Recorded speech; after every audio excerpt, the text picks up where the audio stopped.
thanks for what you do with your podcast and all the rest. You're doing a great job.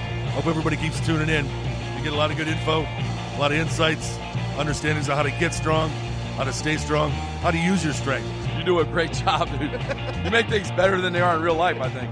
If you don't follow Massenomics, y'all do it. Social media, website, everything. Massenomics.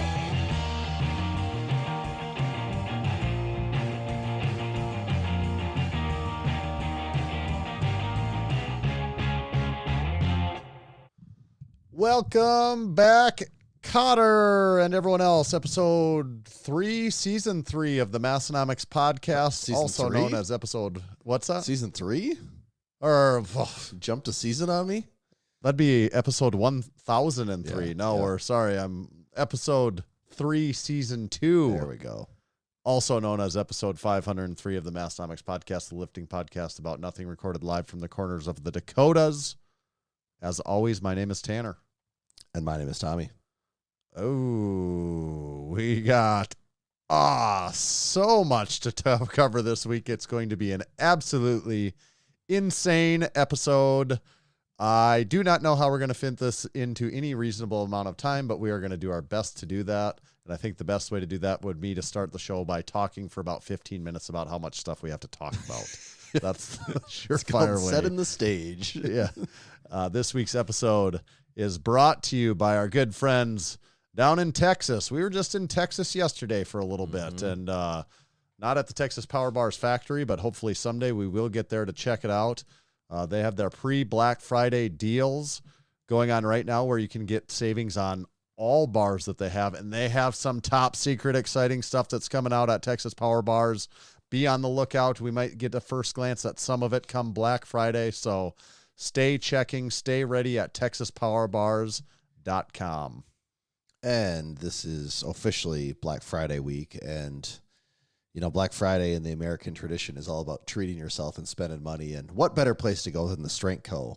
and pick yourself up a set of made in America Olympic iron plates.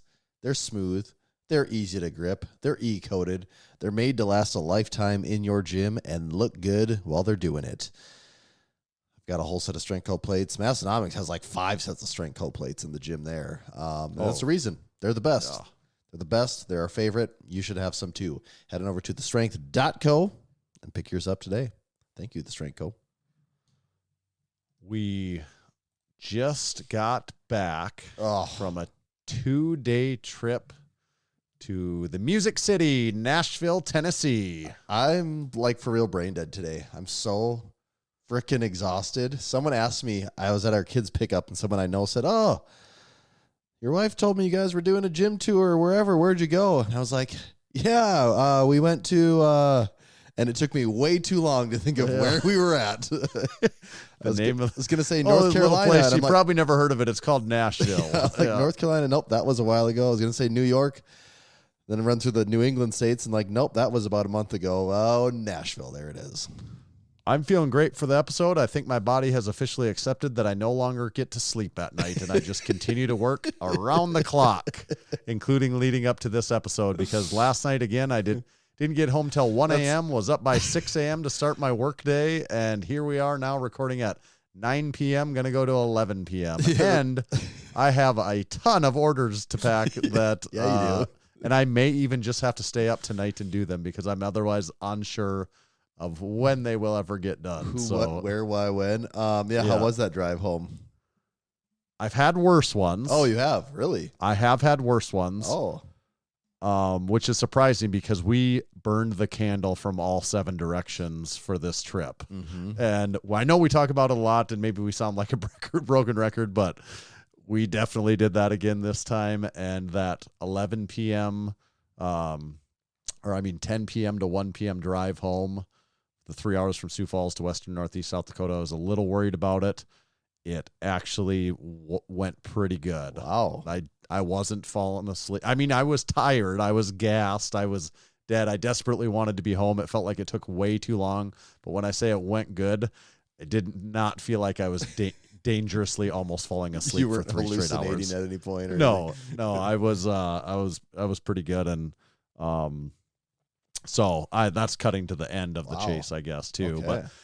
even before all that, this kind of adds to the wild, crazy adventure that is Massenomics, that Massenomics keeps developing into this weekend. 5 days ago, we had the first annual Massenomics Pheasant Hunt Roundup in western northeast South Dakota, and that was a Saturday-Sunday event. Yes, it was. That wasn't a kind of giving it a Massenomics name. That wasn't a widely publicized event. It wasn't our typical event where we're trying to get people to come over from all over the world and jam pack it. But it was. I mean, it did turn into a Massenomics Pheasant Hunt, right? It did, and it's. You were working behind the scenes more, but the credit really goes to Dylan, the president of North Dakota, for making this one happen, right? As far as putting the pressure on for the inspiration. Yeah. He's been asking for years about coming in. Dylan, president of North Dakota, obviously a big hunter for anyone that knows him, very into hunting down there in Texas. And he's been talking for years about coming up here to do a pheasant hunt. And I've always said, you name the day and, we'll do whatever we can to make it work. And this year he named a day. And I'm like, yep, I think we can make it work. We can turn a pheasant hunting weekend into it. And then Big Paul, who's listening along live, came on up from Sioux Falls with both of his dogs. Yep. Big Tom from the gym. I was in the gym on Friday, I think, and I said, Tom, why don't you come pheasant hunting with us? You like hunting? And he's like, you know what? I think I'll do that. So Big Tom said, Big Tom's exact words were, well, I don't say no to much. So, so he came and hunted with us also. Jack, my son, and his buddy came and hunted with us also. And then my father-in-law, Big John, and his friend Big Jeff. Yep. Well, and he also missed Dylan's wife and the friend. Texas crew. Yeah. Which it centered around was Dylan, Candace, and Jackie, the three of them. They drove 1,500 miles one direction from Texas for the pheasant hunt. Yeah, that's a trip. Yeah, and Posty was here that week in pheasant hunting too. Yeah, Post Malone was also in Aberdeen pheasant hunting. What are the chances? Yeah. It was a blast. I haven't gone pheasant hunting in 15 years. I grew up pheasant hunting. I probably went pheasant hunting for 12 straight years, and then I probably went 17 years without pheasant hunting again. So when I was younger, we'd always go a few times a year, and I probably about the time I turned 21, 22, I never went again. And so, yeah, same thing, been about 12, at least 10 years, maybe up to 14 since the last time I went. And dude, I had a blast. It was freaking fun. It was really fun. It was really fun. The weather was good too, as far as mid-November goes for that whole thing. And we saw birds. The whole thing was it was a good time. Yeah. The second day we went to some places where there's less birds and some places where there were more birds. But for anyone that's gone pheasant hunting, you kind of know the feeling. But the second day we came upon a place that it was, they were just bubbling out constantly. So it was a real shoot 'em up in there. Is what it felt like. It was, we were listening. We went through that slough basically. And I don't know, there was over 100 birds that got up out of there. There was a lot of hens, but there was over 100 birds that got up, and just hearing Dylan just giggling like a little girl going through there. Cause I think he couldn't quite believe his eyes. All the birds flying around. Yeah, it was a lot of fun. We walked a lot over those 2 days. We hunted we were ready to roll at 10 a.m. to, start walking right at 10 a.m. both days. And we went until sundown, until we couldn't hunt anymore both days. And we did a lot of hard walking too. A lot of sloughs, a lot of cattails, a lot of tall grass. We didn't do much easy walking, honestly. I am not sure my hip flexors. Paul said his dogs were out of commission on Monday. Oh, I believe that. I couldn't believe they were good on Sunday even, but I don't know if my hip flexors have ever hurt from walking. And by the time we were done with that, just the idea of lifting my leg up to get into my car even was painful. It was that grass we were walking through though was intense. It was grass that's 7-8 feet tall. Yeah. And you're just pushing through, and it's resistance every step. It's like go walk 10 miles on a sand dune stepper, and also the entire way have something pushing against your legs with every step forward that you take. And that's just, you're doing that all day. Also, it's 20,000-ish steps a day, depending on the person. If you did a little blocking, on average, probably everyone was doing 20,000 steps, but it was 20,000 of those steps. Oh, it was hard. Yeah, it was hard walking. Yeah, and when people say use this phrase, I got sore in places I didn't even know I could get sore. That actually happened on Monday. I'm like, oh my God, I am sore in a couple places. I do not even know what that is. Yep. I'm not even sure what's sore there because I've never experienced it before. Yeah. Anything else about the pheasant hunt? We got a little Schwannies trip in. We went to Schwannies Saturday night, of course. Dylan brought authentic imported Lone Star bruchachos that we got to drink. We had some of those on Saturday, and it was just a lot of fun. It was. We talked about it. It's one of those things I would like it to be like a Cru Falls event or whatever event where we just open it up and everyone possible comes. But hunting's kind of weird. It's different like that. You can't go out with a group of 100 people. No, you can't. It's impossible to move, and there's a lot of moving. You're moving all day long. I'm not talking about walking, but like literally moving locations. Yeah. You also can't move with 23 vehicles and and you got trucks driving out into like these fields and also, you're all shooting lethal weapons, so there's a thing that everyone has to be, you preferably at least somewhat familiar with the process, or at least the majority of the people, so that it's not dangerous. Yeah. We probably won't do it in October. Jake asked. We'll probably actually stick to a real similar timeline because it actually works better with the hunting situation that we're not battling as many hunters around, and then there's a few things that work in our favor for the places that we go. That when it's early in the season, Western Northeast South Dakota, I don't know that we've talked about this much over the years. We probably have mentioned it, but it is a tourist destination for hunters, particularly in the early pheasant hunting season. Like it's wildly full of hunters. Yeah. If that would have been one of the first weekends of hunting season when we were out there, we really didn't encounter many other pheasant hunters at all anywhere we went. I don't know if we even did once, actually. Right. And if that would have been like opening weekend, we would have never went to a place that didn't have a pheasant hunter at it, probably. Yeah. It was sweet. It was a lot of fun. And Dylan, Candace, and Jackie, they drove all the way here and drove all the way back, and I don't think they regretted a second of that drive. So that's impressive. That's a lot of travel. Yeah. And Paul's dogs were the real MVPs. Oh, man. Right? Paul's dogs are Sage and Loki. Yeah. Yeah. It's impressive. And Jeff's dog. Yeah, there's some real... like when dogs really know what they're doing, it's like, man, how do these things know this? It's like an extension of a person. Yep. It's like, just imagine if Bernie would have been out there getting the birds up. Oh, he would have been barking and running like crazy. I'm not sure how much help he would have provided. His presence would have been known, though. Would he have gotten tired from that day? Oh, God, yeah. He is not in... I mean, he's not like in bad shape, but he's not in that kind of shape. That's a whole other level. Yeah. I don't know that I'm in that kind of shape. I'm not. Do you think... Okay, so this episode, we talked about the pheasant hunt. We're going to talk about the Nashville gym tour events going on. Also, we're going to give the first sneak listen at the newest Massenomics song in this episode. That probably should have been teased earlier. Also, we're going to hype up our Black Friday drop, which we have 8 items coming out in this drop. We're not going to show them all off tonight. We are going to show a couple, though. We're going to give a sneak preview at a few that are coming. So what do we want to do first, or do we want to have a can before we do any of that? Actually, I should crack into a cold one here. Yeah. You got a Lone Star over there? Piping hot one. Yeah. We traded Dylan Lone Stars for grain belts. I was in Aberdeen again. I know. Being in the Dean, I could have brought some Ramblers home, but that would require me to think about that, which I didn't do again. Oh, we had a lot going on. We had to get on them birds. Oh, yeah. Oh, that's good. I have a Satsuma.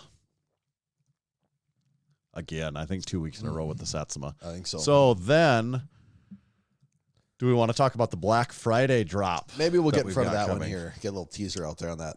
Yeah, let's get a teaser. So this is going to come out on Black Friday.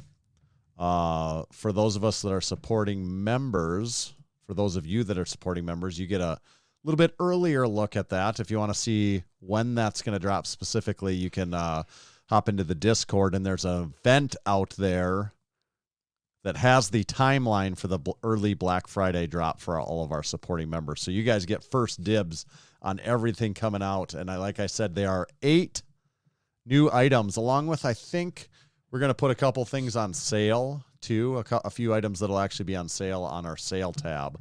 Those are TBD. We haven't finalized what those are exactly, but there are 8 brand new items. And I do think we should say what's going to go free with every order with while supplies last. Yeah, this is part of what is it? What are the specifics of that? I forget. Yeah, so this is part of the cool part for the Black Friday drop. So while supplies last, which should be, we have a lot of this, the free items while supplies last. So hopefully it lasts a while. Everyone will get a new koozie. A koozie we have not had before. You haven't seen it. Nobody's seen it. I'm not going to show off yet what the design is on that koozie. But every order while supplies last will get a free koozie, along with a free magnet pack. The magnet pack comes with 2 different magnets. I forgot about the magnet pack. Yeah, the free magnet pack. There's two magnets that are free. So much stuff I can't remember all of it. Yeah. There are 2. So every order starting at the Black Friday or the Black Friday early release time for those supporting members gets a free koozie and a free magnet pack until those are gone. In addition to that, the koozie is actually there's a koozie pack for sale. You can buy more koozies if you want to. Also, there's another magnet pack for sale, a different magnet pack that's 3 completely different magnets. Yeah. Also. And they're both good. Both packs are good. Yes. So you can get those as well. And then cat's out of the bag on this long sleeve tee. We're going to go into this one since I'm wearing it. We might as well talk about it. It's the Massenomics Apparel Co. long sleeve comfort colors tee. And what I don't remember, do you remember what the name of this color is? It's like a green. It might of be sorts. sage, maybe. Yeah, I think it's sage green. Yeah. And I love this thing. I haven't got to wear mine yet. Between the color and the slight, it's not the printing, I wouldn't say is color on color, but it's just like a little more subtle. Yeah, it's a little more subtle. It's got the Massenomics M on the left chest and then the Massenomics Apparel Co. down the left sleeve.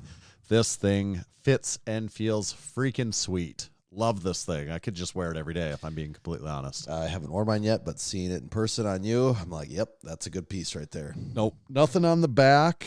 So it's fairly simple, and then just the screen printed tag like everything on the neck.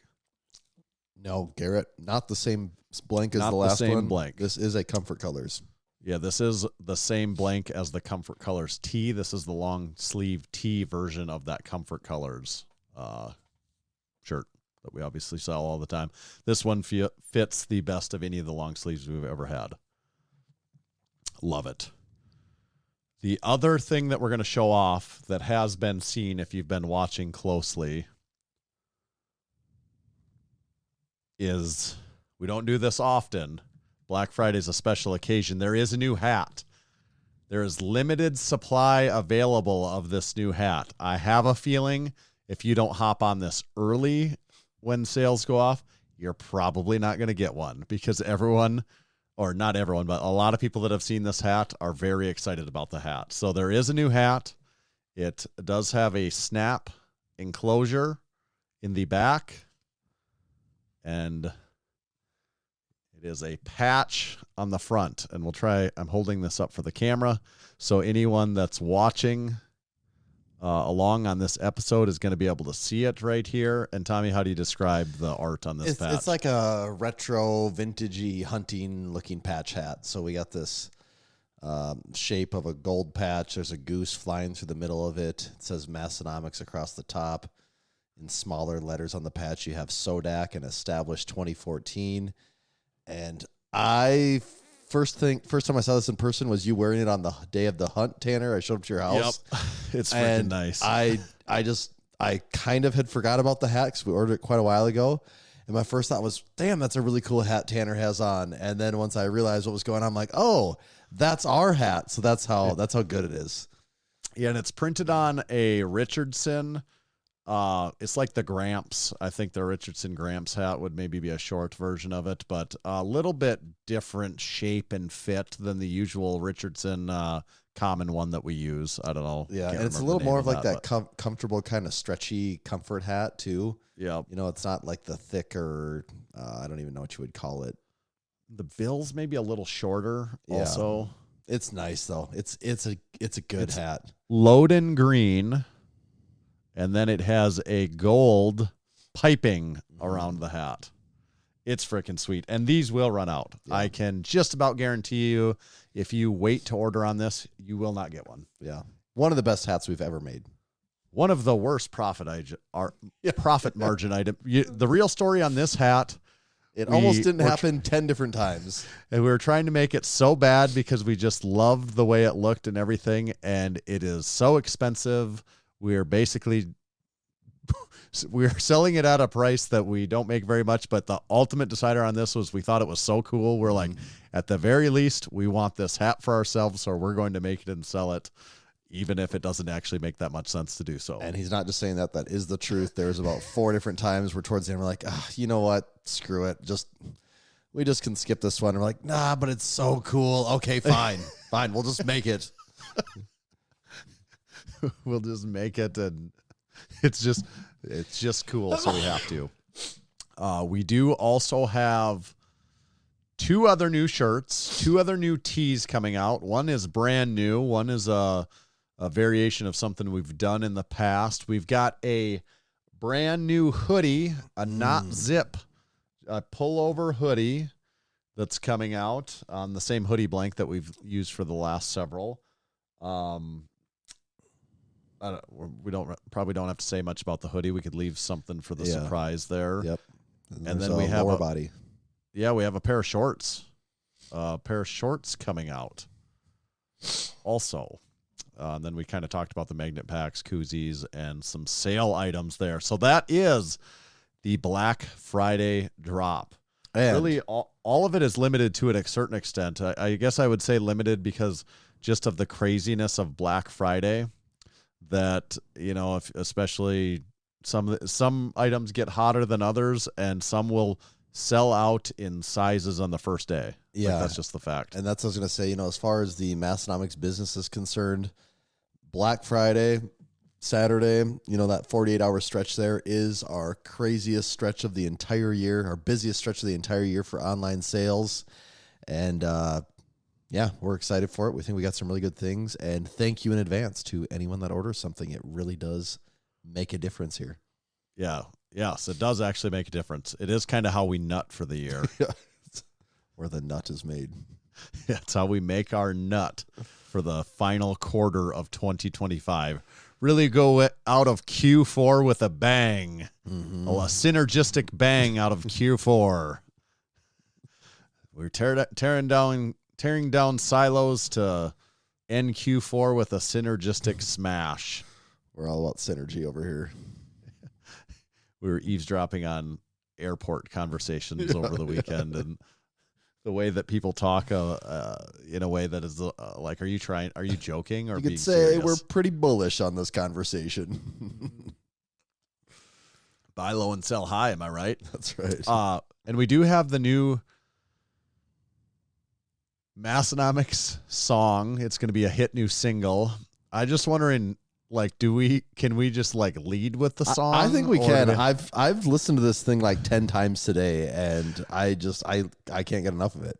Okay, so maybe you just need to set the stage on the song. Like, are you just going to play the song? No, okay, and then maybe we'll give it like you maybe just we'll set give it the stage advance because what caught us off guard is we didn't know we were getting into when this played, so it took us a little while to really, it took us maybe a verse to really catch on to what was going on here. But And the one thing I would just add to it before you set the stage is this is not a AI song. This is a real written play. Like, if you're thinking, oh, what's the AI song? That's not what this is. yes, This is real music by a real musician who completely shocked us by having this ready for us and playing. And it was in the moment, it was actually insane. I'm like, what is going on here? Yeah, so where it happened was we were at Rory's. We did his gym tour and everything, and we'll get to that part a little bit later in the episode.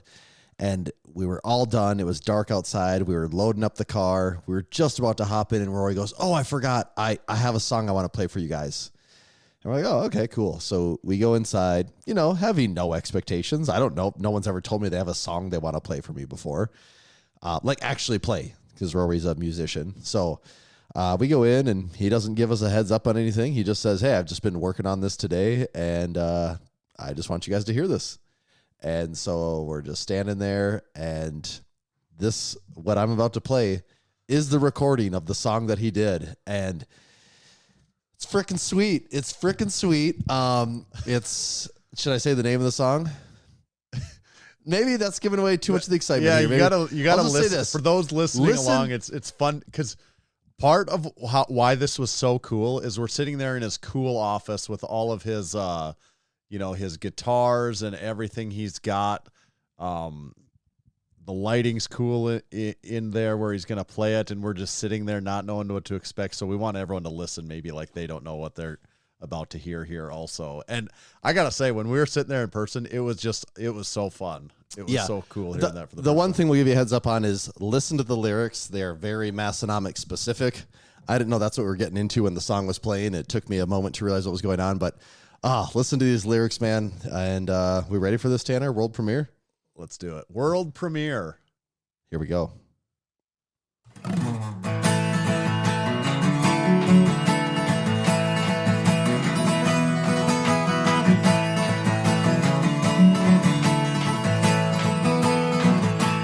Well, I remember when you could use a $20 bill to buy a 30 rack of real man's beer.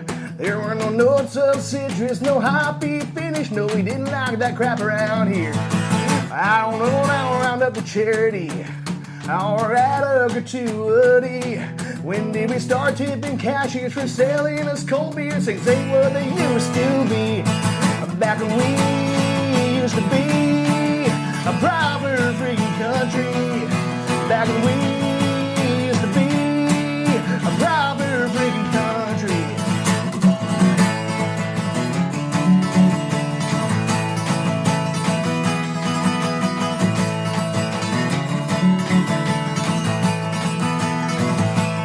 Well, I wish people would say World Wide Web again. I wish Coors Light would bring back the twins. Well, I miss watching the 81 World's Strongest Man and blasting Kenny Loggins. Back when we used to be a proper freaking country. Back when we used to be a proper freaking country.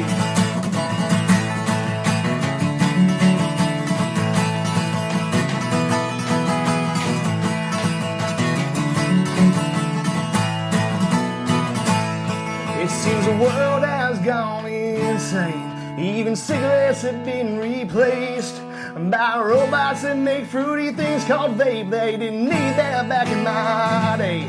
We didn't need that back in my day.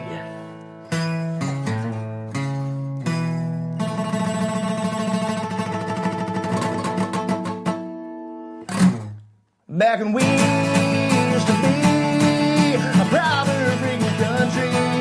Back when we used to be a proper freaking country.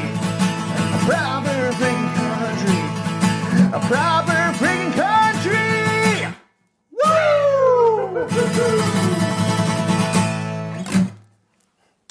How about this guy? This guy can strum. That's the song. This guy can strum. Quite the ditty. Oh man, that was good. It was freaking awesome. Hopefully everyone that's a fan of Massenomics appreciates that as much as we do. If you do, you know that we used to be a proper country as a long-running bit of Massenomics, and Rory took that mini quotes, actual quotes from the show over the years and turned it into a song. Yep.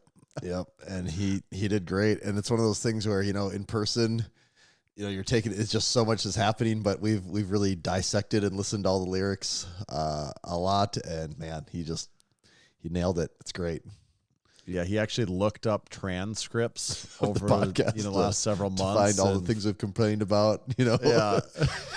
Beer, $20 gets you a case. This IPA Vapes hoppy instead crap. of cigarettes. Yeah, vapes instead of cigarettes. Yeah, Coors tipping. Light. Yeah, Tippy and the Coors Light twins. Wish people would say World Wide Web. A lot of really dumb stuff that I think we probably said most of it. So Yes. Yeah.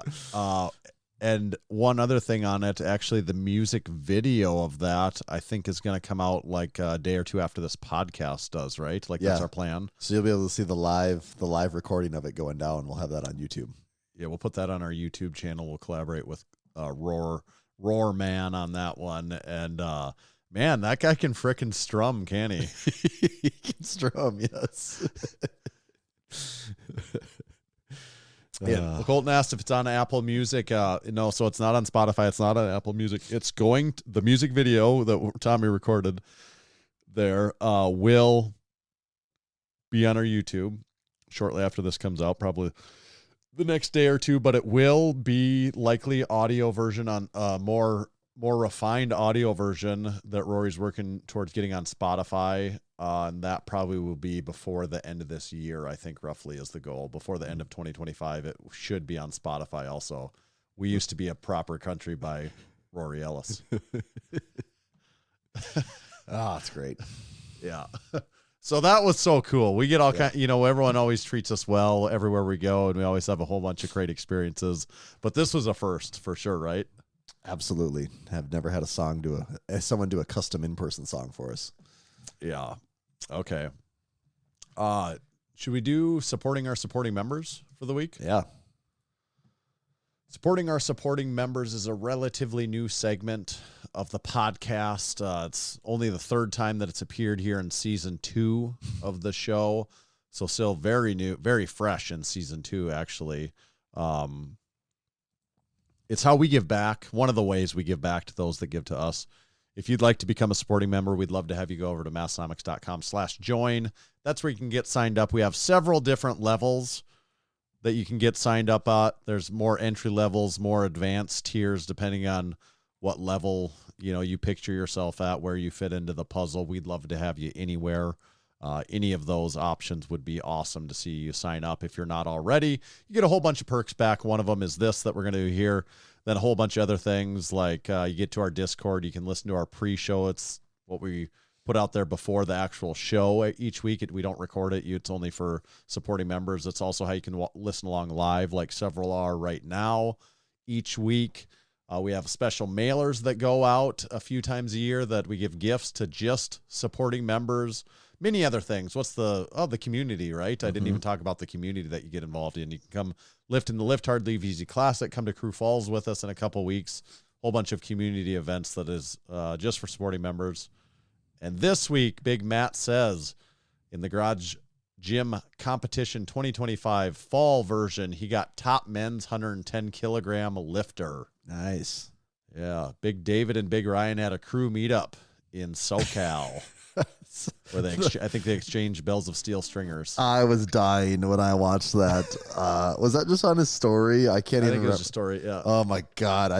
Tanner, I think we were in the hotel room. I was laying in my bed and I was cracking up.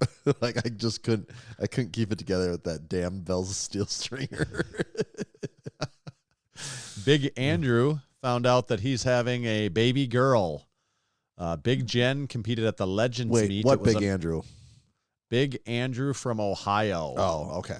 Okay. Not from Minneapolis Temecula or from or Temecula. Minneapolis. Okay. Or probably 6 other places we have Andrew supporting members from. Big Jen competed in the Legends meet. It was Masters only. She won the 25 to 29 class. I think it was it that she was at. Just kidding. It was the 45 to 49 class. She hit a 220 squat, a 127 bench, a 308 deadlift for a 661 total PR. Nice. Yeah.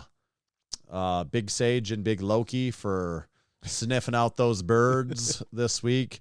And Big Patrick was this week's guest on Unpaid and Underrated, our bratty little sister podcast, where almost every week, they interview a supporting member. So it's an additional perk of becoming a supporting member is you could be the next guest on our sister podcast. If you go start giving that a listen and get more involved there, you could be next. Thank you, supporting members. What about a certified training facility of the week? I think we got one earmarked and dovetailed, don't we? Oh, do we? I don't know. Do we? Yeah, we do have one. We're going to go to, you guessed it, Nashville, Tennessee. Oh, There's a yes, theme that's this right. week. That's right. Yep. Yeah, we're going to go right almost to the heart of Nashville, to Papa Doc's gym, and visit Big Colin and everything that he's got going on inside of his gym. We'll talk about our tours of Nashville just after this segment. As a matter of fact, we're going to get to it, but we did miss. We were trying to make it to Papa Doc's. There's a few other ones we missed. Papa Doc's was actually one that we were planning on getting to right until the day of. We had some schedule changes, and we were not able to make it there. So, consolation prizes, he made it to Certified Training Facility of the Week. With his Nashville Probably the least we brethren. could do. Yeah. So have you been scoping out the pictures at Papa Doc's here? I wish we could have looked at this in person yesterday. I know. That's what, yeah, there's a lot of really good stuff here. So Yeah. just we got 4 photos to look at. First things to note here, this is in a garage, right? Yes. Yes. Yeah, it looks like a very nice garage. Yeah, A very like it's finished very garage. nicely. Like it's got trim and I mean it's a very well finished garage. We got horse stall mats, and this garage is set up kind of in like the back corner of the garage, the back end of the garage. Horse stall mats. Oh man, there's just a lot to look at here. So we'll start on the left side. We'll go left to right like we're reading a book here, Tanner. Yeah. On the left-hand side, well, first of all, there's a little pupper down there, but we got 2 benches. It looks almost like matching Rogue benches or matching some kind. It's just dark enough. I can't quite tell what those benches Well, if you are. look at picture 3, you can see it a little bit better too. I don't know. Still don't know what benches they are though. Yeah, For I'm sure. not totally sure. It doesn't seem very tall. No, does it? maybe Or it's is that. Maybe it's the. Oh God, I can't even keep. It's not the shorty bench, is it? No, Like, is that a thing? No, because it would have some prime green on it. Okay. I don't know if it's like the new rep bench. What's it, the Nighthawk or whatever? Maybe. Okay, that could be that. We got 2 of those. We got a curl bar hanging on the wall. There's a dumbbell rack. There's like a split squat pad there, right? Is that what that is? Yes, that's a nice dedicated split squat pad. That's is what I think. very it is. That's nice one. Yep, that's a cool piece. He's That- got a double deadlift jack. Oh yeah, yep. And then you work your way over to the rack, and there is a lot going on with the rack. I'm actually just going to jump to photo number 2 because there's so much going on with the rack. You can see, I think, a little better. Starting from the top down, we got a Voltra hanging right up on the rack there, so you know we're talking pretty serious. And then if you look down a little bit, there's another Voltra on the rack. Got 2 Voltras on a rack. That's not something you see every day. Looks like, is there like some old school like York plates on here maybe? That would be my guess. Kind of looks is like what it, the doesn't iron it? plates are. That, you know, the 45s. He puts them at chest level. You know, so Yeah. that it's the Brian Koppelman trick. It's a guy that knows what's up right there. Yeah. And God, he's got the storage in the back of the rack, a lot of attachments. He's got a shelf in the rack for kettlebells. Looks like bumper plates. He's got the Black Widow rack extensions for his pull-up bar too on there. What else do we got? We got A bunch of collars hanging off the Yeah. side. Is it wall control behind there, or pegboard? I can't tell if that's wall something? control or Yeah. pegboard, but yeah. And then there's a Got all those Rogue Matador or attachments. something. There's a bunch of belts, bands, things like that hanging too. Well, and his rack extends off the right side then, right? Yeah, he's got too? the little what do you call it, the bat wing or whatever off the side of it. And I'm not totally sure because by the way this is set up, you know, there's Does he nothing. use the Voltra over there? That's what then, I'm or wondering if something he too? does more Yeah. Vulture stuff because there's nothing that like gives away like what exactly he's Right. doing. But I would imagine he's doing something with that. The way that setup is. And then we got some bars mounted on the wall. Kind of hard to tell from this angle. Picture what they 4, are, but- you can see he's got the Oh yeah, there we go. a curved bar. It's like a Duffalo bar. He's got the Rep Fitness SSB. He's got probably a deadlift bar in there and a couple power bars. And what's the neutral grip Swiss It arch looks one? like- Is I that think a it's Bells of I think Steel? it's a Cadillac. Or is that one, the I Kabuki? That's the think. Cadillac of bars. I think so. He's got a motorless treadmill Oh, yeah. in here also. Yeah, good call. And a mini split to keep the air temp just right. Although it was perfect in Nashville when we were there. Well, it was great just there. had the door open and just loving it. Mm-hmm. Great gym. Really, I wish my only regret is that we didn't get to go tour it in person. The best we can do, making a judgment over the internet, though. Tommy, do you think you get strong there? Oh, hell yeah. You know what? I just found one more thing in here. Photo number 3, there's a mirror. And if you look in the mirror, it looks like I can see the reflection of a Peloton bike. You see that? He was hiding it from us. Yep, hiding it in plain sight. He was hiding it from us, wasn't he, that son of a gun? Yeah. Looks like on the wall he has a tankless water heater. Yeah, I think so. Don't see those every day. No, I believe that's an instantaneous tankless water heater that he's got there. Relevant? Goes great Maybe with not. the mini split. Yeah. Thank you, Papa Doc. I wish we could have toured you in person, but you just get the certified training facility of the week, though, which is a decent consolation prize. You too could become a certified training facility. Go to massenomics.com/certified. It's how you become certified training facility of the week. It's how you get on our map. Go check out the map if you haven't. There's now over 400 certified training facilities in there. If you haven't looked at it recently, take a look again. There might be someone located by you again because they're popping up all over the place. And it's how we find you when we do gym tours, like when we come to Nashville. It's how we get you on our radar. This week's episode is also brought to you by Barefoot Shoes. When we were in Nashville, I noticed a few of our comrades wearing barefoot shoes. Anand had them displayed in his gym. We actually talked about him. He also had the Ursus Gen 2 just like I was wearing. Yep. He said I think he actually prefers the Gen 1 a little bit better over the Gen 2. And my take on that is, I've said this before, but I like them both. I like them both for slightly different reasons. But I don't know that there's a right or there's not a wrong answer. They're both the right answer. There's no wrong answer. You pass this test by buying either of them. They are great. They are at barefoot.store. You can use discount code Massenomics. You can and should. It'll save you 10% for everything you buy from Barefoot. Thanks, Barefoot. This episode is also brought to you by Build Fast Formula. Level up your life with innovative, clinically dosed, and research-backed supplements that just work. 80-20 from Build Fast Formula is my go-to protein. It's 80% casein, 20% whey, and it bestows the perfect blend of casein and whey found in nature for unnatural muscle growth, for elevated and sustained muscle building. They have vanilla ice cream flavor, chocolate lava cake, Cinnadoodle, and peanut butter chocolate. I've had them all. I can recommend all of them. So go with whatever you prefer, and you can't go wrong there. They also have Vaso Blitz, their dual nitric oxide formula support. They have Full Blitz and Blitz 3D. So all your caffeine, pre-workout, stimulant needs are met by any one of those. If you're ready to make a purchase here, head on over to buildfastformula.com. Use code Massenomics, and you can save 10% on your next order. Buildfastformula.com. Code Massenomics will save you. Thank you, BuildFast. Okay. I'm wondering if we need to hop into some gym touring. Are you going to boot everyone out? Oh, yes. Give them the act. Yes, I. Well, I don't round up the charity or right over to Little boot everyone out of the show music. Selling us cold beers and things they didn't use for baby. Back when we used to be a proper free country.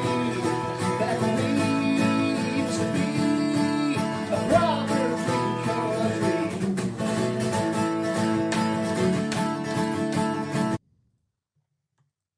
Just does make you think we used to be a proper freaking country, doesn't it? You know, nothing makes you think it more than a guy just singing it right to your face.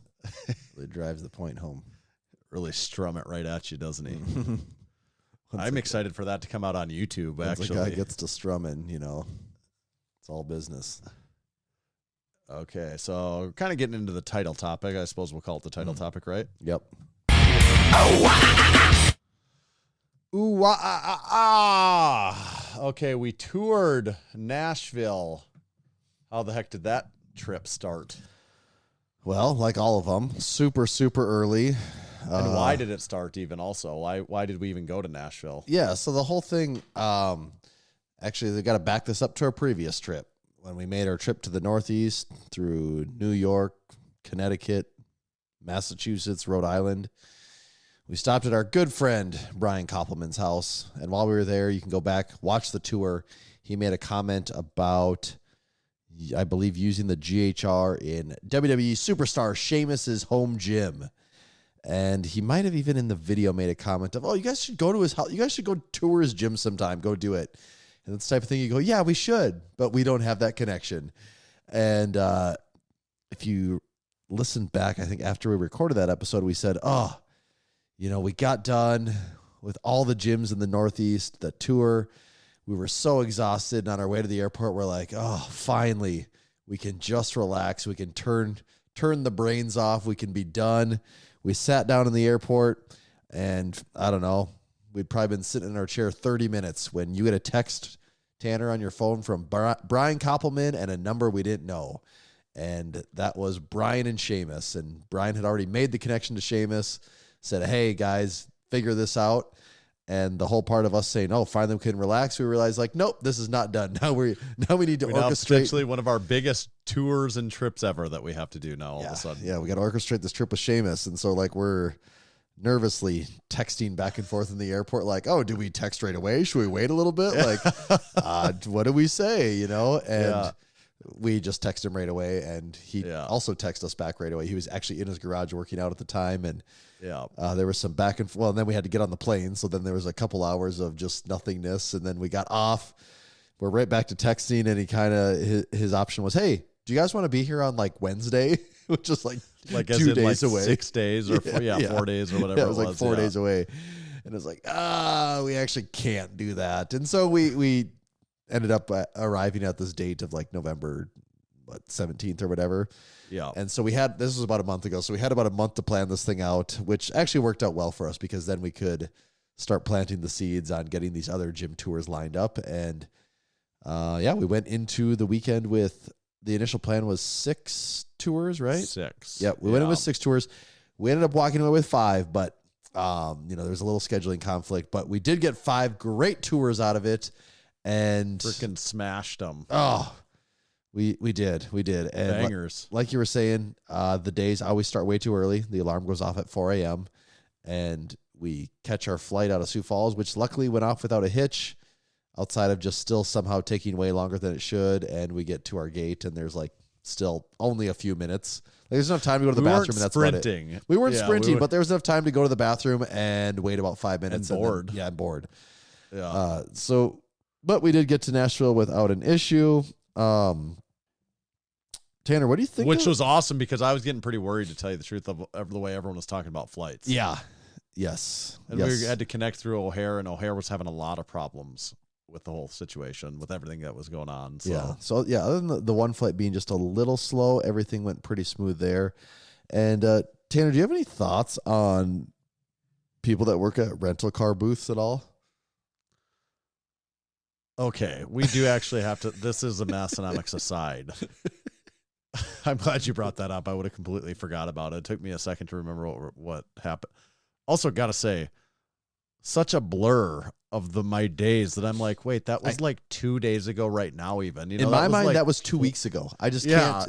So much has happened. Because we did so much stuff in the last like 5 days where it's just action-packed, so much stuff that it starts to be like, that couldn't have been 2 days ago because we've did so many things in between then and now. But yeah, getting our freaking rental car, which we've done this a lot of times now. A lot of people have rented cars, you know the process, but haven't met one that tried to do as many sneaky, I would even say greasy, slimy upsells as this one. Mm-hmm. Like literally, I would say even like actively deceitful. Oh yeah. It was like this should be illegal. Like there's no right.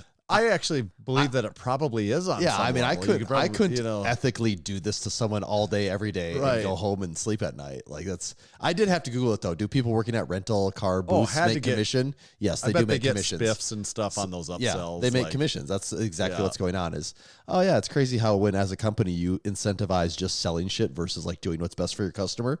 It's crazy how the incentives change of what your company does. But yeah, man, it started. Okay, we've rented a lot of cars. We are at the point where we basically rent a car once a month now. So we've gone through this process so many times.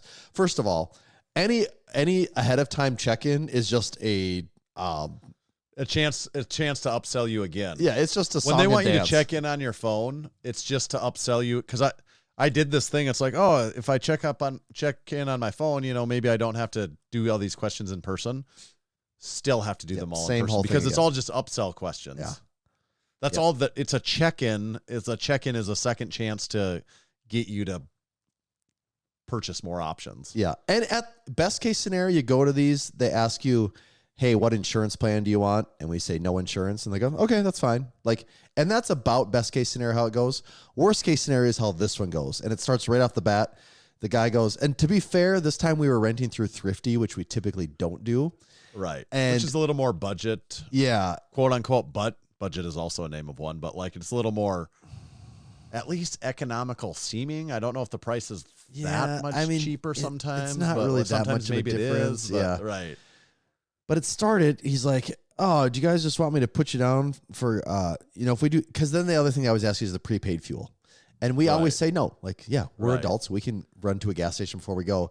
But he goes, hey, actually, if you do he didn't even say the pre-bought fuel. He just goes, hey, if you buy gas from us, it's $2.90 a gallon. We'll fill it for you at $2.90 a gallon. When you come back, you just don't even need to fill it up. You just bring it back. We do it $2.90 a gallon. And you're like, oh, really? He's like, yeah. Is there $2.90 plus something? He's like, no, just $2.90 a gallon. We take care of it for you. And you're like, oh. And I was like, I guess that sounds good. Yeah. And, that's easy. And I'm thinking that's very different than how that conversation typically goes, but okay. But in my mind, I'm thinking, oh, maybe this is one of Thrifty, because I'm like, everyone maybe has a thing. So I'm like, oh, maybe that's Thrifty's thing. And he's like, no, nothing to it. Just it's $2.90 a gallon. It's like, sweet. Yeah. Okay. All right. Sure. Okay. We'll do that. Yeah. And then the next thing he goes, and then, I see you guys are down for a Chevy Trax here. You guys are pretty big. That's too small. We could get you upgraded here to a. Well, I don't even think he said upgraded. Yeah, he did. He just said. He's like, what about? He didn't even say. He goes, let's get you in a Wrangler or something. Give you guys a little more leg that's room. The phrasing. Yeah, let's get you in a Wrangler. Yeah, let's get you in a Wrangler or I can't even remember what else he said. Something else. Yeah. Something else full size, more full size. Let's get you in one of those. How's that sound? You're like, oh, sounds pretty good. He's like, well, what one do you want? And I go, wait, is that an upcharge? It's only a day, so it's only like $15. Yeah, it's only like $15. And you go, oh no, we're fine with the Trax. And he's like, I don't give a shit about that. Really? Are you sure? It's like, sir, we just did 1,000 miles across New York in a Trax. Also, the Chevy Trax is fine. Yes. I'm like, what? Yes, it's not a Corolla. It's right. It's just a small-ish SUV, but totally fine for two guys. So he's like, okay, all right. And then he's like, okay, so, yep, now we have our did you want the comprehensive insurance or just the basic insurance then? And I'm like, you're like, can I use my own? Because usually they never say it like that. They offer you the choices are, do you want our insurance or are you going to use yours? And his was, what of these premium options would you prefer? Yes. And even there you go. I was kind of like, at this point I was starting to figure out, I'm like, wait a second. I don't think he's going to he's not just going to offer the basic options for us on anything. No. And you go, well, can't I just use my insurance? Oh, well you can, but then you got to pay your deductible. Just how insurance works. That's I didn't say that to him, but when we left, I'm like, yes, I take that risk every day when I drive every one of my vehicles, that if I wreck it, I have to pay the deductible. So that's how the insurance works. Somehow I get out of bed every day knowing that my deductible might have to be paid this day, but somehow I do it. So he didn't really like that, but eventually he caved and was like, okay, all right, you can use your insurance then. And then was there one other thing or not? I think there was one other thing. I feel like there was one other thing because it like caught us off guard because we've never even heard it before, which again, at this point we figured out like, no, you just say no to. So then we walk away and we were both like, man, we have never had an interaction like that. And then we look at the thing and figured out like, also he was just talking really softly to add to it. Mumbling like and to the talking point where I'm like, I think yeah. intentionally making it so you just straight up can't hear him all the way. Yeah. And if you're the type of person that just goes along with things, you're just going to be like, oh yeah, sure. You know, like you don't even know what you're doing. Uh-huh. Yep, totally. And then we walked away and we're like, that was the weirdest interaction. I'm like, let me see that receipt for this. And then we figured out the catch on the gas was like, oh no, you prepaid for a full tank, which we were not going to be using at all, but at that point we had just come too far. So it was, well, I mean, we're talking a difference like $10, $20 here, but. Right. But I'm like, well, he still did screw us on that. Yeah. Like, yeah. Deceitful the whole way. So Thrifty, man, as a company, change your priorities. Thrifty, not all that nifty. No. I mean, that alone will probably make us never pick Thrifty again. Like, typically we do use Enterprise, and for whatever reason, the prices were showing a little, a decent bit cheaper. But I mean, at this point, I'm like, yeah, I'm pretty much turned off from that company after that. I don't want to play that dick around game every time we go. I'm like, here's the credit card. Here's my license. Give me the keys. Yep. Let's Ask me go. the one insurance question. I'll say no, and we'll all move along here. We're paying to rent the car. Like, that's how you can make your money, from us renting the car. Don't like harass me for the third time. And he like almost, when we'd tell him an answer, he was like annoyed. Like it was about the insurance thing. He was like, wasn't going to just give up. He wasn't just, he's like, oh, you guys are really, his opinion was, oh, you guys are really making the wrong decision. I'm like, I don't want to be harassed about this. Give us the fucking keys. Yes, because that's what everyone loves, is a salesman telling them what the best choice in their life is. Right. Yeah. So that was interesting. But we did get on the road, and we actually, oddly enough, this was like our first trip ever where we didn't have a gym tour scheduled within like the first 30 minutes of landing. And because our layover was so tight in Chicago, we didn't have time to eat. So at this point, it was like almost 10 a.m. We hadn't ate anything yet. So we headed on down to the local Waffle House and did lots of eating and sat there for about 2 hours, drank a lot of coffee too, because we did have a few hours to burn. We kind of, it was good because it gave us some game plan time on all the tours. And believe it or not, we usually try to go in with a game plan. I don't know. Hopefully that comes off on camera when you watch them. But we usually have it before we even walk into a place. We usually have done our research and kind of know what we at least have a good idea. It might shift and change when we're there, but we usually have a good idea what the game plan is. Of things that we hopefully will bring up, things that we probably like discuss, like, do we go this direction? Do we not? Like, and not even like from an inappropriate standpoint, just like, does it make sense for the conversation to be here? Like, going down. Do we want to spend this much time on this type of thing? Because a lot of the gyms, we have an idea of what they look like. And so we're just kind of game planning and what we think the flow of the video and the conversation will be. And we made our way to Gunnar Peterson's. And I mean, I had pretty high expectations, but oh man, this place is just absolutely insane. And we've been to a lot of crazy gyms. We have been, and this more than almost anyone probably at this point. Like this is the craziest gym we've ever been to, right? Oh yes, yeah. Yes. I mean, just the sheer variety of machines that I've never seen or heard of in my life. I mean, this takes the cake on that by far. It's just like normally going to a gym and seeing the Kaiser Air pneumatic stuff is pretty wild. Whoa. And that was like the most boring stuff in this entire gym were those things. And that whole, he had some clients he was finishing up training. So we got to talk with some of his trainers while we were waiting to get going. And I mean, just looking around all of that's a gym that just has a great amount of stuff on the walls. It's like we said, it's probably like what people experience when they come to Massenomics gym, where they just want to look around at the walls and take it all in. That's what we're doing there. The number of autographed, signed things to him from celebrities, movie stars, every basketball player ever that you ever heard of. Yeah, from I mean, like everyone that's played on the Lakers has every Laker player ever. Of course, Shaq, Magic. I mean, he might have had like, I don't know, 20 some Lakers jerseys signed and autographed hanging on the walls, and he probably had like 100 and some basketballs signed. Throughout tons of shoes signed and hanging in his office, but. I mean, every sport really too, Yeah. and every actor and all the Kardashians, Jennifer Lopez, just like swimsuit models, like people that I don't even hardly know. But like all these magazine covers of people just been like, Gunnar, you old bastard. Yeah. It's kind of like a lot of them are like, Gunnar, you old prick. Yeah. You know, kind of like the joke we talk about. You know, yeah, like, a lot of like, Gunnar, fuck you. Also, thanks. Like, that was kind of like the common theme of most of the messages, like busting balls. Yeah.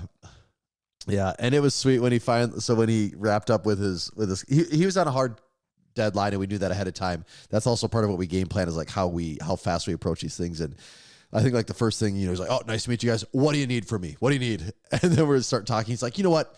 No, let's go sit in my office. And so it was cool. We got to like sit and talk with him a little bit. And he operates at a high speed. Yes. Yeah. You can tell the man has a lot going on, but he was very generous with his time. I mean, like when it was time for us, we had his 100% undivided attention. Like there was a lot of other stuff going on. There was one or two times where he said like, hey, I just have to take care of this so we can be set here. And he kind of set people on their way. And then once the tour started, he was just like dialed in and ready to go. And I thought I interrupted you though too. What was the first when he sat us down? Oh yeah. When he did sit us down, it's like the very first thing. So he sits down and he looks at us and he's like, oh, so you guys a couple? And we're like, no, we're married. Like, we have wives. Yeah. And he kind of was like, oh, really? Like something like that. And we're like, what's going on here? He's like, I'm just fucking with you. Okay. It's like the second word we'd ever said. He's like, oh, we've never talked in person before. We've never met. But yeah, that's a very funny way to start. I like this. This is good. Yeah. And then, he was kind of busting our balls the whole time about whether it's South Dakota or whatever. But yeah, it was a really cool gym tour. I mean, I haven't been able to go back and watch much of the footage yet, but that's another one of those where I'm recording it on camera and just like, oh, the scenery of this whole thing, the backgrounds, the way the lighting. I'm like, oh, this just looks sweet. This is a good tour. I also think it was a lot of fun. Like people are going to watch that and be like, well, these people seem like they're all having a lot of fun while this is going on, like it's just a good mood, a good vibe, I guess. And you might be surprised in that one how it ends up being about a 40-minute tour. And I don't know, we maybe talk about like 20 or 30 pieces of equipment of the like 200, 300 that are in there. But it would be pick things randomly. Yeah, it would be a 10-hour gym tour if you actually talked about everything. Like you can't. Like there's just too much in there. No. So it's one where I don't think we talked about a single barbell. Machines that normally would be of interest and we talk about, we didn't even mention them. We pretended like they weren't even there just because there was so much unusual stuff that we had to touch on. He had me demo a couple things in there. It was kind of fun. Yeah. And there was some really, really cool, unique, unusual stuff. Yeah. And then we were at Adam Dirks as a trainer there who we knew. We kind of ran into him during the video, while we're actually shooting. During the video. So you get Tanner's organic reaction to meeting him. And then, we find out Trevor Simmonsma, who competed in the 2018 Strongman Showdown, lived there and, trains with Adam. And we'd like, oh, he's just down the street too. So it's it was funny. But that is an awesome gym tour. It was a lot of fun. It was. And if you watch it, Coop did a video with him probably about a year ago. And since that video, he's actually added a whole second building. So like if you saw that toured and so if you saw that video and you're like, oh well, I already saw Coop do. It's like, well, actually, Coop only has half of it. Like there's a whole second brand new building that's only been done a few months. I think he said, like earlier this year it got done. So yeah, there's lots to look at. It's really cool. Yes. So Gunners, we wrapped up and went to Roarman's, right? Yeah, that's right. Yep, made our way to the Roarman's, and Rory also. All the tours were in the greater Nashville area this time, kind of. Yeah, I don't know if we ever drove more than 30 miles at a time. Yeah. Like the farthest probably was Gunnar to Rory's, and that was like 30 miles, I think. Right. And it was also a pretty straightforward drive, so nothing too crazy, especially compared to driving, some of the distances we've done in the past. Right. But I got to Rory's, and Rory also, I was not expecting he had a new shed built. I didn't realize he had a new shed, and only I think didn't he say also just got done this year? Was that the case? Yeah. So Coop has an old tour with him also, and that's in a completely different gym altogether. Like that was in his attached garage, not this detached shed that he had recently built within the last year. He was actually putting a lot of finishing touches on it, I think, just literally prior to us getting there this week. Yeah. He's kind of getting it show ready. Yeah, and it was show ready. It looked great. He has, obviously with his products, he's got a lot of that mixed in there, along with some marketplace finds, along with his warehousing fulfillment center is there too. So it's a really cool spot to hang out in. And also just the building itself is a cool part of the discussion we have with him. And he has a lot of little Massenomics nuggets, and Rory's very plugged into the Massenomics community. Yes. So he really had some good, very Massenomics specific stuff that he got in there on. And then of course, he also had the swing sesh. He has the outdoor swing and set, actually we didn't even touch on that equipment. because by the time we got around to that, it was dark out, and we'd already done about 30 or close to 40 minutes in his garage. But he's got a really sweet setup. I'm jealous for sure. It'd be cool to have it. You made the comment, it's true. It's like, oh, yep, this is kind of the all-time dream goal for anyone that has a home gym. It's like you get that secondary building that's not even your main garage that you park in, so you can still park in your garage, and it's just the dedicated gym space. And his is quite large, with very huge, and make it big ceilings. enough that you can pile some people in there if you want to, and you can. It's like the Juji thing. It's like, get some people together, have a gym day, and it's just it's you're separated from the rest of the house. It really is just its own little facility. Yeah, it was really cool. And then of course we ended that with we used to be a proper country song that we played on the episode. And that was great. Did I say how we were hopping in the car and he's like, oh, like we were done with the whole thing. We had our bags packed up. Yeah, we were like, we might have had our car doors open. Yeah, we did. I would set my bag in and he goes, oh, I wanted to play the song quick for you guys. It's like, oh yeah. So we go in and having no expectations, man, did he catch us off guard with that one? Yeah, that was good. After that, we had one last stop for the first day. We headed to Big Coach Karp's, which is not far from 15 minutes away, maybe. No, yeah, 15 minutes, I would say, something like that. And we got there just in time for chili night. It was chili night at the Karp household when we took full advantage of it. Yes, we did. Andrew Garrison's wife's meatloaf has become world famous on the podcast, and now Karp's chili is right up there, and as it a didn't gym tour disappoint. evening supper meal. That's what we needed, though. We were loaded it with some sour cream and cheese, and went to town. And I was hungry. Yeah, I was too. It was good. Karp knows his way around a bowl of chili. He did good. Yes, he does.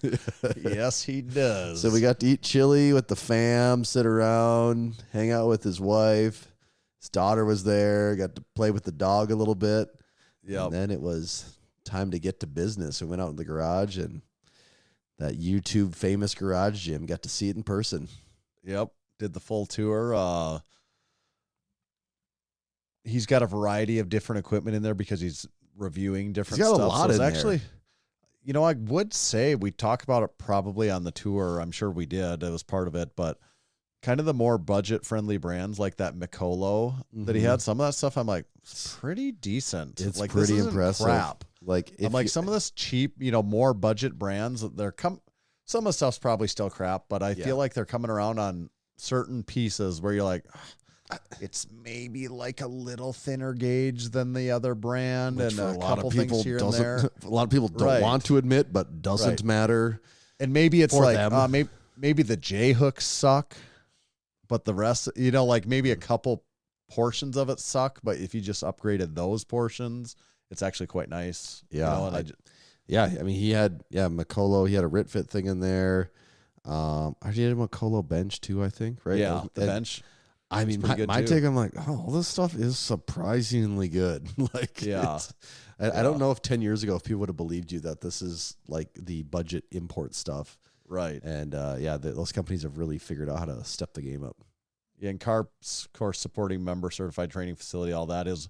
Walls are covered with all kinds of Massenomics banners, flags, and memorabilia. He's got all assorted Massenomics supporting member memorabilia from over the years too. So Yeah, he's it's got always the fun good going stuff. and seeing that stuff and be like, oh yeah, that was just an idea, a thing we should maybe do one sometime. And now we're in, Nashville, Tennessee at our buddy's place, seeing it on the wall. Yeah. So it's kind of always cool.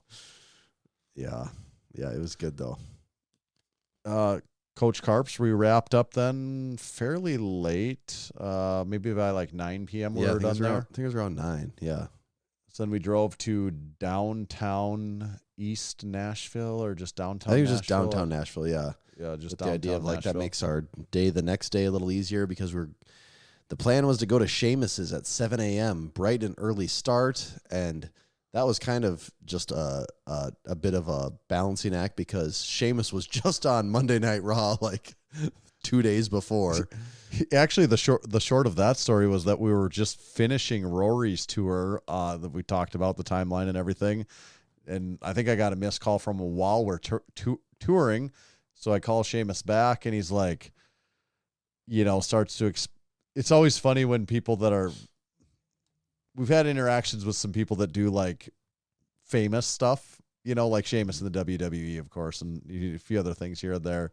And like they try to start to explain to you what they were up to last night. It's like, oh, it was wrestling last night. And I'm like, well, we get it, Sheamus. It was Monday Night Raw. You were wrestling with John Cena, and John Cena's last ever Monday night In Madison Square Raw. Garden. In Madison Square we Garden. get it. We You kind got of saw stuff what going was on. going on. Yeah. But he hurt himself. He had a shoulder injury, so he was going to have to go to the doctor right when we were scheduled to be there. So we shifted a bunch of stuff around, which was a shifting game, and it ultimately did work, but we did have to drop Papa Doc. So was one of the ones we had planned, and it literally wasn't going to be able to work. Mm-hmm. And he was the last one we added, so he was the first one that got booted off the list, basically. Yeah, and we sat in the car and played out every scenario in our mind of like, hey, Right. how can this work? But it was just ultimately, it's like, nope, that's just, he's not available at this time. He's not available at this time. The plane leaves at this time. Like, yep, there's just straight up not enough hours. Like if there was any way we could have made it work, we would have. And just we were actually unfortunately close to being able to make it work Yeah, in a it couple was- different ways, and ultimately it's just like it just can't. Like Yep. there's only so many minutes in an hour, and we just can't literally do it. Yep. And it's, just because there's a little bit of travel time bouncing between the spots we got to go to. And just unfortunately we couldn't, but it still ended up being a good day though. So, with that in mind though, we headed over to Anand's house. First stop, basement gym, Anand's house. And man, he's got a sweet gym. He does. He's got some He really, does have a really sweet basement gym. premium stuff in there, doesn't he? Yeah, he's also got a couple Voltras. We had just in last week's episode said we haven't toured any gyms that have the Squat Max MD. And there it is. Right. And he had it, and we demoed that on there. He's got a Temple of Gains Pendulum squat. that we demoed too. And that machine is freaking nice. It is. That Temple of Gains pendulum squat is really nice and quite heavy duty. Yeah. I've seen it, I guess, at Home Gym Con, but at Home Gym Con, I kind of am in work mode when we're shooting videos, and I'm not necessarily just in browsing equipment mode. And I don't remember it that well, but seeing it there in Anand's basement gym, I'm like, this is freaking nice. Way nice. Yep. I didn't use it, but that was my takeaway. It seemed like a really well-built machine. He's got the decked out rack in there. His rack has every high-end attachment you could possibly want. He has a really, really good selection of bars. Yeah, I haven't even but unpacked. Do you have? And what he gave us a little gift. Yeah. Rory gave us the gift of music. Karp gave us the gift of chili. An gave us the gift of replica Edmund Fitzgerald 3D printed models here, and I'm holding it up for the camera. This thing is awesome. friggin' sweet. Yeah, it's really cool. Puts into perspective just how long it was, though, doesn't it? It does. It really does. That's a cargo ship right there, isn't it? That's not just any cargo ship. That's the SS Edmund Fitzgerald. Went down on the Big Lake Gitchigumi. So I got this as a memento.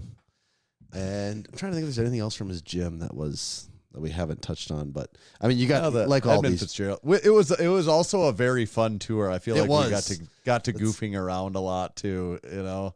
Yep. Yeah, that was. I mean, like all these, you're gonna have to make sure to watch it. But yeah, he's got a sweet gym. Very nice. Also, supporting member. You got to help him decide on he's not a certified training facility yet. He's waiting to figure out the name, so you have to watch it and help him decide what the name of his gym needs to be after seeing it.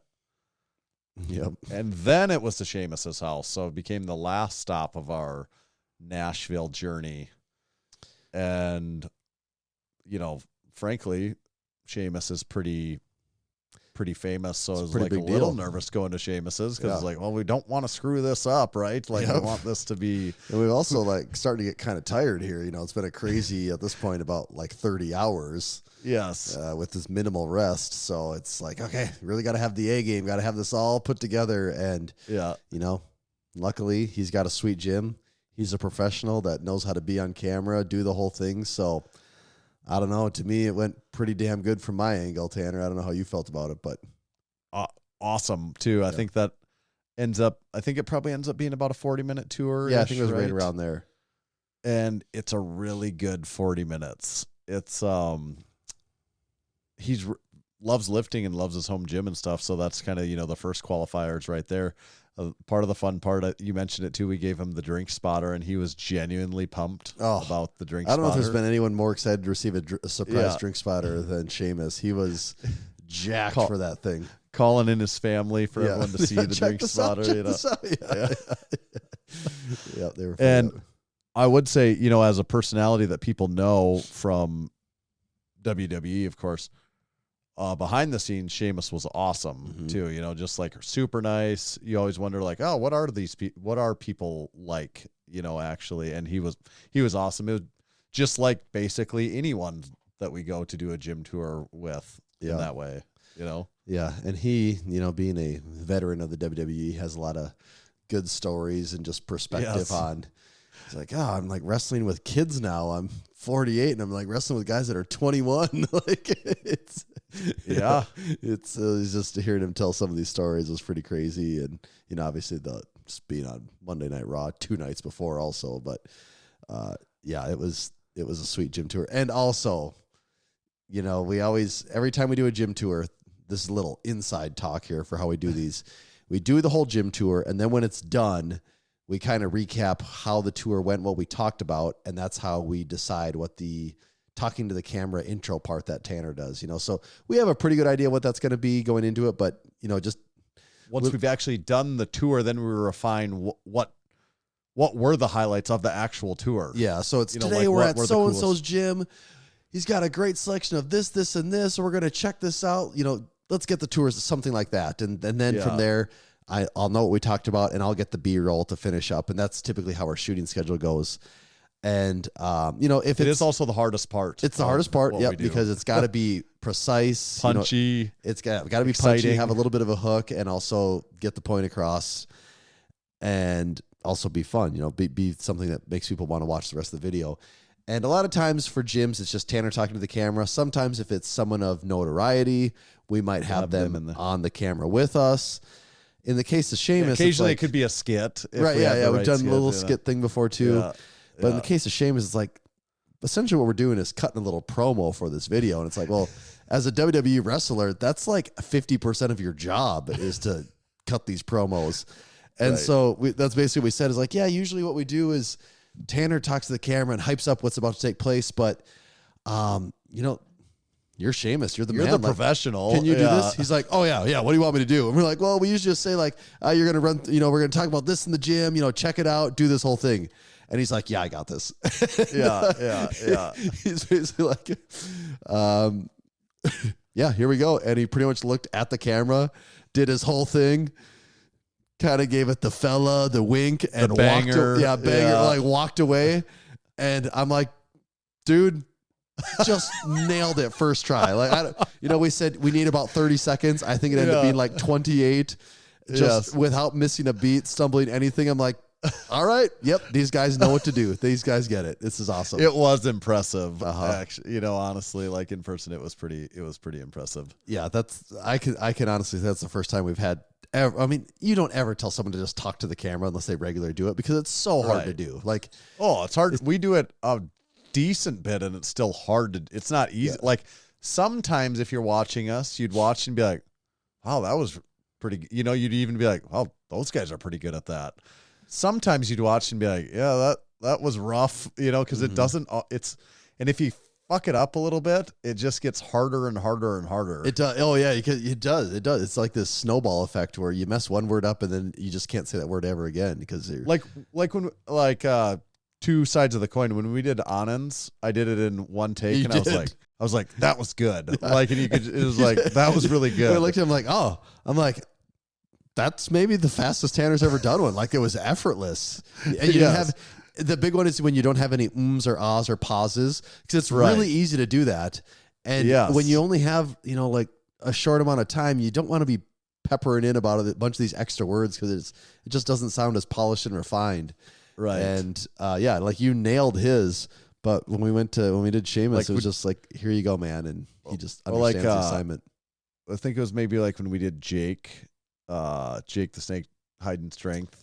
When we did their tour, one of those ones on that day. I'll say the one I remember that was hard for you was the Cessnies. The Cessnies, that one took you. That one was bad. And it wasn't even like we didn't know what to say. It was just like, did I already say that? Do I say this again? Yeah. Like, am I saying that the right way? Just kind of like get the yips, then you're like, Well, because sometimes it's like everything I'm saying sounds stupid all of a sudden. Right. And then you're like, well, do we even have the right angle on here? Like, do we mention DIY? Right. Do we say power? Do we talk about equip lifting in the intro? And you start just second guessing everything. And all of a sudden this 20-second intro is now like many takes and minutes to get it down. It's maybe getting better the more of those we've done. I think it is. It's like we did Gunnar's was kind of it's the hardest part. Sometimes it's also the funnest part of like, what are we going to do for the intro? Yeah, like, because Gunnar's was kind of cool, I think, too. Thing. Yeah. But even on my end, too, is like, I used to be like, what do I shoot for B-roll here? And I'd like way overshoot because I just wasn't sure.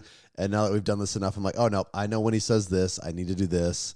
And I know here in this part, we're going to cut to this. And it's just like that whole process has gotten so much smoother. You shoot the B-roll in like 5 minutes or something. Pretty much. Like, usually we're like, I even just don't even realize what's going on because at that point, then we're just chatting with whoever we toured with. And then, so it's like, I know I need these wide shots. And they usually look good from this angle. And like, okay. And then in the intro, you mentioned this rack, this piece of equipment. So I'll shoot that a couple different angles quick. And it's gotten a lot.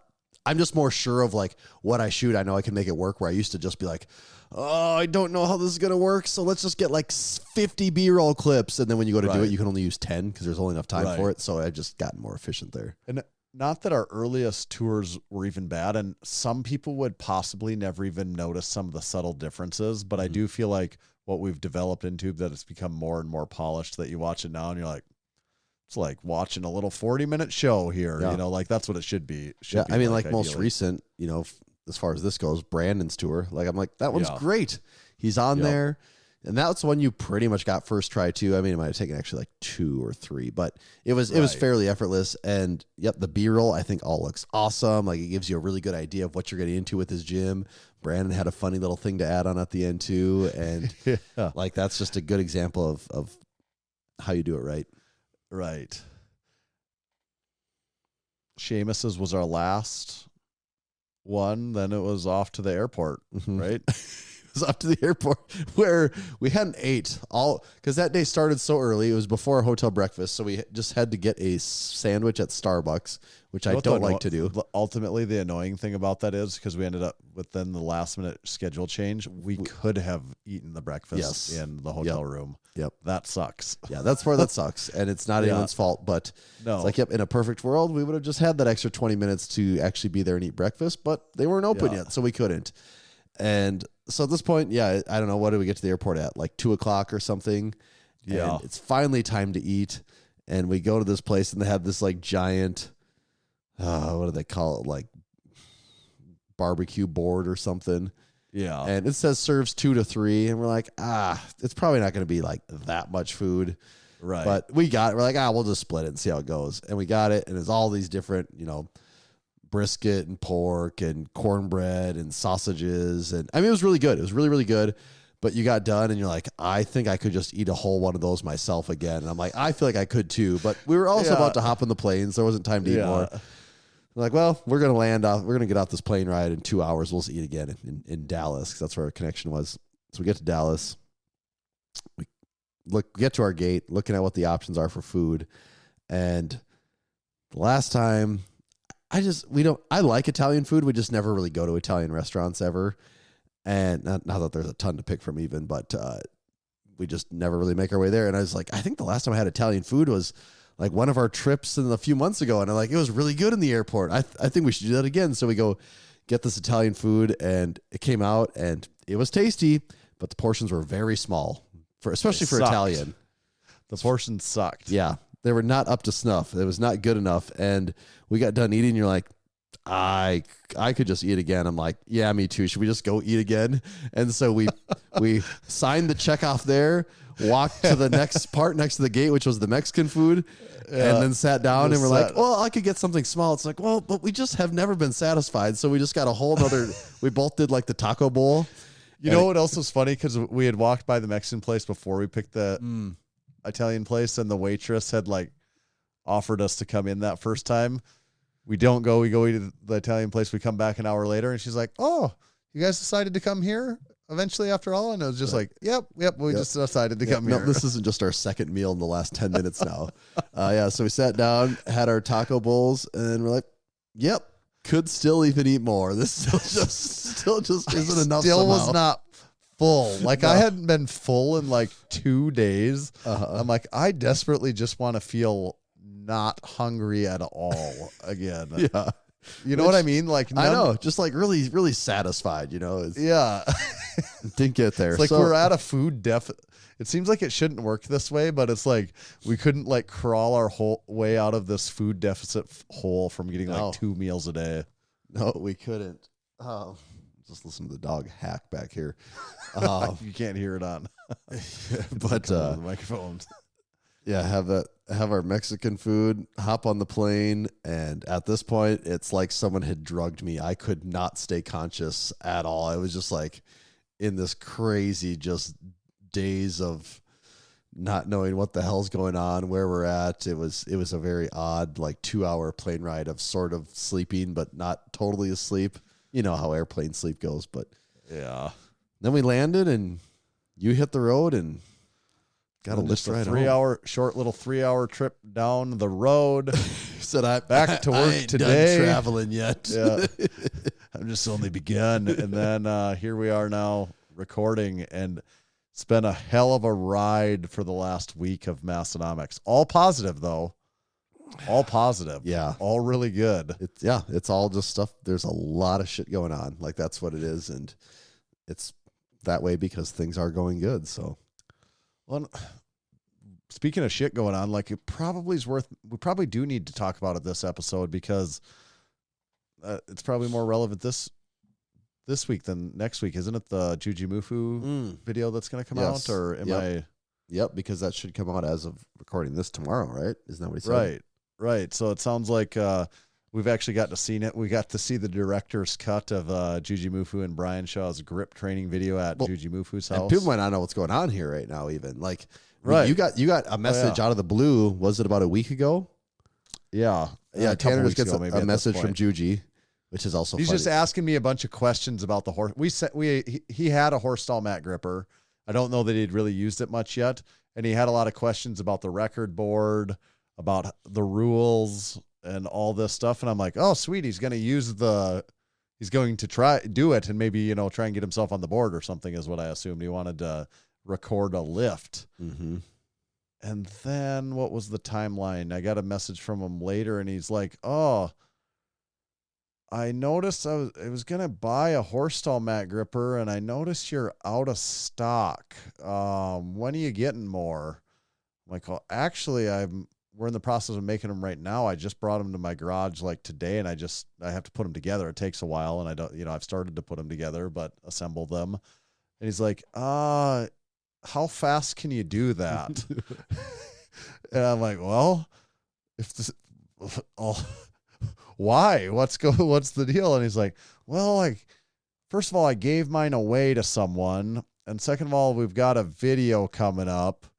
It's going to be pretty cool. And we broke some records, and you should get that restocked. And I was like, oh, this all sounds very good. And I'm like, what the hell's going on? He's like, well, Brian was here, and we did, we filmed a bunch of videos, and one of the videos is the horse stall mat gripper, a dedicated video for it. And I'm like, oh, great. Yes, we will have those in stock. Yeah. Yes. So that's coming out tomorrow. I mean, by the time you're hearing this, the video's already been out, presumably. And he sent us the link. Fun. He sent us the link to the video, so we got to see it ahead of time here. And it is good, and it's kind of like a infomercial for the horse stall mat gripper. So you watched it all? Yeah, I watched all the yeah. It sure seems so. Brian broke the single hand record. Yeah, sure seems like he could do a lot more than what he did. He even said he's like, we're just going to leave it there for now and see who can break it, and then give me a reason to do more. On the single hand, I'm like, it seems like there's a lot more there. Yes, a lot more. Like he just definitively yanked that thing up and held on to it for a while, longer than he needed to. Yes. But double hand was a little different story. Well, we'll just maybe need to watch the video. Yeah, you got to watch the video. You got to watch. And Juji does a big double hand one, and then also Brian, Juji's cameraman, was in on it. And then they were all Brian's putting up big cameraman. numbers. They were all putting up big numbers. I couldn't definitively. Because Brian. I'm saying Brian again, but Brian Jujimufu's cameraman. We kind of know Brian from doing stuff with him over the years too. He was in there doing it, and then Brian's cameraman James was also. But I couldn't definitively peg what their best numbers were based on the video. It was hard to get tell them on the list. Yeah, and also they were doing like 25-pound jumps, which is enormous for the horse stall mat gripper. Yeah, yeah. It's a fun video though, and it's fun seeing Brian. Brian's got a lot. I don't even know we could cut like 7 Instagram videos off of that because there's so much commentary about this gripper and how it's kind of fun, it's kind of goofy. Well, it's so funny because we've been around it, so we know all of the logic and the reasoning and the things people say about it, and it's just funny to hear another group of people go through the same process. And I've seen so many people logic it up because it's not like every grip event is maybe like that a little bit, but this one's so extreme. There's so many variations of technique because Brian's even talking about it. He's the way he analyzes things. He's like, it's the dots, and he talks about the same thing. Everyone comes to eventually. He's like, well, I almost want to go like 3 rows down on the dots because that's too far, and 2 rows isn't far enough. I need like and I'm like, that's. Brian, we'll get you talk about all that stuff. Get you in the touch with Brandon Doyle here. He'll straighten you out in a hurry. Yes. So fun video, cool video though. I'm excited for that to come out. I think we should wrap this up. We got other segments and stuff, but I think we should bring her in. I think that's fine. Let's bring it in. I would mention again, be on the lookout for that Black Friday drop coming. Also be on the lookout for the gym tours. We talked about Basement Brandon's that came out this week. Awesome gym tour. Freaking fun, freaking blast, freaking frickety frick. Bucket list gym tour for us getting to do Brandon's. Absolutely. Following along with him forever. He's one of the OGs, and adding that one to the list is so cool. I feel like our resume of gym tours or our catalog of gym tours. We are the gym tour guys. We talked about this before. Like eventually at some point we are the gym tour guys. I think like Massenomics is the gym tour channel. It's the best one.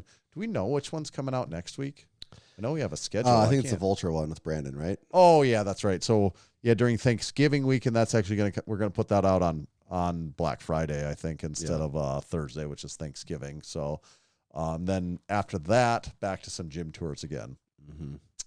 And there will be the Rory music video as well. The Rory next music week you video, get a double dosing of videos. I'm excited for that to come out on YouTube because then it'll just be really nicely accessible for me whenever I want to listen to it. Pop that on in the gym or whatever else we're doing. Yep. Play it at Crew Falls. Which also, by the way, as of the time of listening to this, we're about 2 weeks. Yeah, less than 2 weeks out from Crew Falls, like 12 days out from Crew Falls. So there's still time to get signed up and come and have an amazing time. Yeah. Crew Falls. I think there's 40 some people signed up right now. it doesn't cost you. You know, there's not you can sign up on our website. That's so we can have a head count, know who to expect, know who to send out an SOS signal for if you don't show up after you sign up. But get signed up just so we know, can have an idea who's coming, who to watch for, and the more the merrier. 'Tis the season. It's really going to be a December to remember this year. There's no doubt about that. Yes, it is. Really hop on the Black Friday drop as early as possible. If you're a supporting member, get in on the early release. Some of the things are going to sell out. The free magnet packs are cool. The free koozie, of course, incentivized there to get in before that stuff runs out. And there should be a few things on sale even that you could check out. Okay. Is that everything for this one? There's a lot of stuff. Jam-packed episode for an hour and a half long episode. I mean, I feel like it just came banger after banger. It was just coming one thing after another. Yeah, and we got a lot of things on the list here that we haven't discussed yet. So, we got an episode's worth of stuff to talk about, honestly, right here on the list that we didn't even get to. But we got to save something for episode 4 of season 2, right? That's right. Okay, Tommy. Before we finish up, I wanted to tell you about EliteFTS. You can go over to EliteFTS.com. I'm going to tell you this. First things first, we have a discount code there. It's MASS10. It saves you 10% off of most things. I just saw someone use it on an SSB, they said. SS yoke bar, and they save 10% on that. You can do it too. You can use it on bands. You can use it on their merchandise, sometimes some of the equipment. They also have a whole bunch of Black Friday stuff going on right now. Their Better Than Black Friday equipment sale is 20% off all strength equipment. That ends in just a few days. By the time this comes out, you got maybe just a little bit of time left. So check out their Better Than Black Friday equipment sale. Their bands, go-to home run choice. Discount code MASS10, EliteFTS.com. This episode is also brought to you by Juggernaut AI. Juggernaut AI is like having the best coach in the world with you during every training session, helping you reach your true potential. So Juggernaut AI is an app. It's an app that I use for my training. It's an app that Tanner also uses for his training. And here's how it works. You tell the system all about yourself and your goals, from your body weight to your preferred training style to your preferred training number of days per week. You answer lots of questions, and it uses that to build a program for you. Once the program is built, the program gets dialed in, trained, and adjusted to your specific wants, needs, training adaptations, and adjusts with you every step of the way by provide every feedback at the start of every workout, after every lift, and at the end of every workout, and it keeps the app working the best for your goals. If you want to try Juggernaut AI, head on over to juggernautai.app. That is the website, and use the code Massenomics to save 10% on the lifetime of your membership. That's juggernautai.app. Code Massenomics will save you 10%. Thank you, Juggernaut AI. Tommy, where the heck do they find you at? You can find me at Tomahawk_D. You can find me jamming to We Used to Be a Proper Friggin' Country by Rory Ellis. Besides that, you can find me at Tanner_Baird. Nobody cares about that, though. Just make sure to follow Massenomics at Massenomics. So you go. Oh, wait a minute. Is that the right one? It's not the wrong one.